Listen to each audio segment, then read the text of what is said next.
રાજકોટથી વધુ એક મોટા સમાચાર સામે આવી રહ્યા છે। રાજકોટ અમદાવાદ 6 લેનની કામગીરી માર્ચ 2024 સુધીમાં પૂર્ણ કરવાનું આયોજન છે। માર્ગ અને મકાન વિભાગ દ્વારા વિધાનસભામાં આ જવાબ આપવામાં આવ્યો। 6 લેન હાઈવેની કામગીરી 2020માં પૂર્ણ થવાની હતી। સરકારે 5 એજન્સીની સમયમર્યાદા ડિસેમ્બર 2023 સુધી વધારી હતી। આ સમયમર્યાદા કરતાં કામ પૂર્ણ થતાં વધુ સમય લાગશે। કોંગ્રેસના ધારાસભ્ય જ્ઞાનીબેન ઠાકુરે પ્રશ્ન પૂછ્યો હતો અને તેમાં સરકાર દ્વારા જવાબ રજૂ કરવામાં આવ્યો છે। વધુ માહિતી સાથે સંવાદદાતા હિતલ જોડાઈ ગયા છે। હિતલ, પ્રશ્નોત્તરી કાળ ચાલી રહ્યો છે અને તેમાં કોંગ્રેસના ધારાસભ્યએ જે સવાલ પૂછ્યો રાજકોટ અમદાવાદ 6 લેન હાઈવેને લઈને ઓલરેડી લેટ કામકાજ ચાલી રહ્યું છે, શું કોઈ જવાબ સરકાર તરફથી સામે આવ્યો?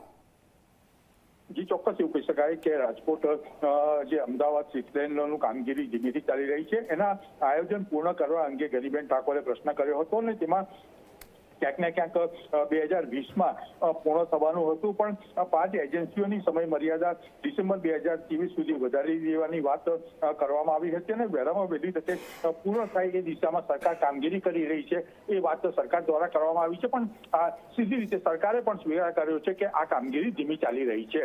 જી બિલકુલથી આભાર પૂરી માહિતી માટે હિતલ। તો હાલ તો પ્રશ્નોત્તરી કાળ વિધાનસભા ગૃહમાં ચાલી રહ્યું છે, તે બાદ બજેટ રજૂ કરવામાં આવશે, પરંતુ પ્રશ્નોત્તરી કાળમાં પણ ઘણા એવા સવાલો પૂછવામાં આવી રહ્યા છે વિપક્ષ દ્વારા, જેને લઈને સરકાર જવાબ આપી રહી છે। માર્ચ 2024 સુધીની કામગીરી પૂર્ણ કરવાનું આયોજન રાજકોટ અમદાવાદ હાઈવેને લઈને સરકાર દર્શાવી રહી છે।